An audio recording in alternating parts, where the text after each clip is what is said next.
Coast Guard Rescue. Coast Guard, I've got my 2 children are drowning. We're in Barmouth, right on the pier when it's going in, and I can't see them. I can't see them.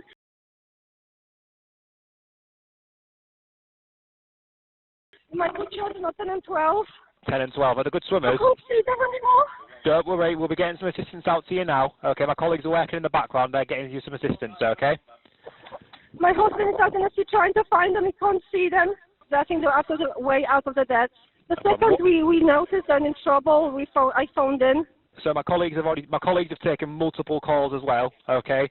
So they are aware of it. There's a lifeboat on the way. The lifeboat will be there shortly. We've also got a Coast Guard rescue team coming to your location as well. Barmouth lifeboat, they've already launched, okay? They should be coming out just from behind you, so they should come past you shortly. Please tell me she's breathing. Yes. Shall I?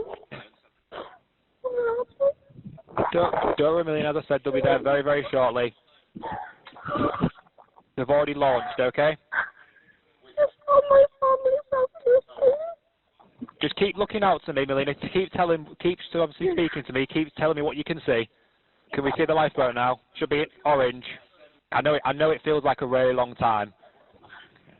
The lifeboat is just marked down as on scene now. So the lifeboat is in the area.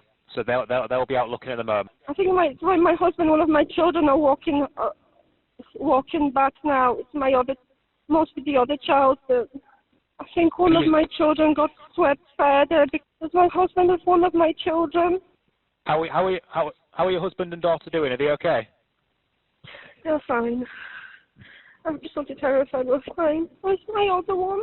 Going to pass that message on to the Coast Guard that your husband and 10-year-old daughter are now safe with you on the pier. So the lifeboat has picked up one person. Okay. Yeah. So the lifeboat has got one person on board.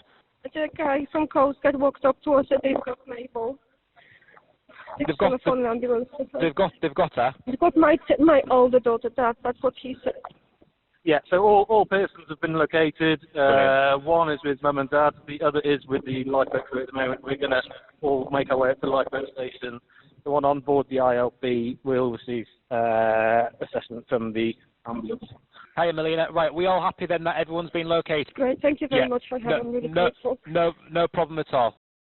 On the 3rd of August, girls asked to go in the sea to play, as they did every day of our holiday. The weather was nice. There were other people in the sea, including children. They were up to the waist, jumping, playing. We were watching them from the shore. And everything seemed normal. Then 1 second they began screaming. They looked absolutely terrified. We've noticed they're out of the depth. There's something seriously wrong. They looked like they were fighting for their lives. Straight away I took my phone out and dialed 999, asked for Coast Guard. Shocking that it just went from paddling, we weren't even intending swimming that day, to suddenly they're out of depth, pulled out in the current. When we first got into trouble in the water, my sister was shouting at me to float and to stay on my back and keep my arms and legs out. And it kept me floating and kept me alive. Well, we have these swimming lessons at pools, and the easiest way to float is on your back. Even if you're not a good swimmer, you can still float on your back really easily.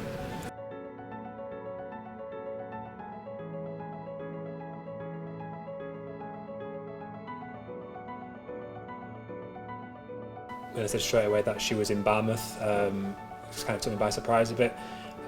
So once I sort of narrowed down the area that she was, ascertained obviously her exact location, we got to launching the lifeboats. Obviously she made it clear that there was 3 persons, obviously her 2 daughters and husband, in the water that she'd lost sight of.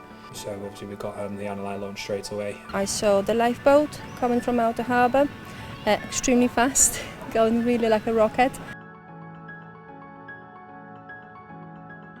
We went through several breaking waves, and then out of nowhere we just saw Mabel.